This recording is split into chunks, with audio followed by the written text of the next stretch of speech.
শুভ সকাল। আজ বৌদ্ধ ধর্মকর সভাতে আমাদের আমন্ত্রণ পতাকা উত্তোলনের জন্য আমরা ভীষণভাবে গর্বিত। জেগে উঠো গৃহবধূ রাষ্ট্রের শিল্পীরা 2 বছর থেকে আজকে পতাকা উত্তোলন করতে পারছি। আমি নিজে অন্তর থেকে বৌদ্ধ ধর্মকর সভা বিপাশালী এবং আমাদের অমলদা এবং আমাদের ভাইরা যেভাবে সহযোগিতা করে আমাকে, আমাদের জেগে উঠো গৃহবধূ রাষ্ট্রকে ভালোবাসা অন্তর থেকে। এই জন্য বারবার আজকে এই সভাতে আমরা আসতে ভালোবাসি।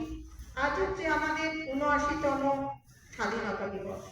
সত্যি কি আমরা স্বাধীনতা পেয়েছি? ভারতবর্ষের আজ কোনায় কোনায় কিন্তু স্বাধীনতার অভাব, সেটা কিন্তু আজকে আমাদের সমাজ আমাদেরকে বুঝিয়ে দিয়েছে।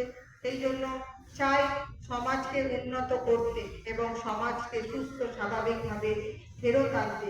যেভাবে আমাদের বীর সন্তানরা, আমাদের ঘরের সন্তানরা নিজেদের জীবন বলিদান দিয়েছে, সেই জন্য আমি চাইবো আমাদের আর কোনো সন্তানদের যেন জীবন বলিদান না যায়। সেই জন্য প্রত্যেক জনগণকে বলবো সমাজের জন্য কিছু ভাবনা চিন্তা করুন এবং সমাজকে উন্নত করার জন্য নিজেদেরকে এগিয়ে আসুন।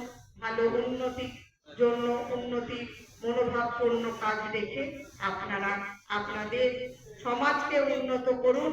যেভাবে আমাদের স্বাধীন ভারতবর্ষকে আজকে সূর্যের মতন যে দেশ, সেই দেশকে আমরা সাধারণ মানুষ পারি কিন্তু সেই সূর্যের মতন তেজস্বী করতে। আজকে যেন কোনো হানাহানি, আজকে কোনো কিছু মৃত্যুটা আমাদের কাম্য নয়। যেভাবে কিন্তু সমাজ অসুস্থ হয়ে পড়েছে, যার জন্য আজকে মৃত্যুবরণ করতে হয়েছে। আজ হয়তো আমাদের দেশ যেভাবে আজকে ৭৯তম স্বাধীনতা পালন হচ্ছে, কারণ আমাদের দেশ আজকে বিদেশিরা দখল করেছিল।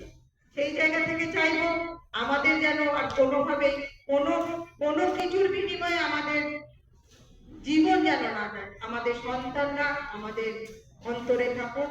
এবং এই বলে আমি বক্তব্য শেষ করছি।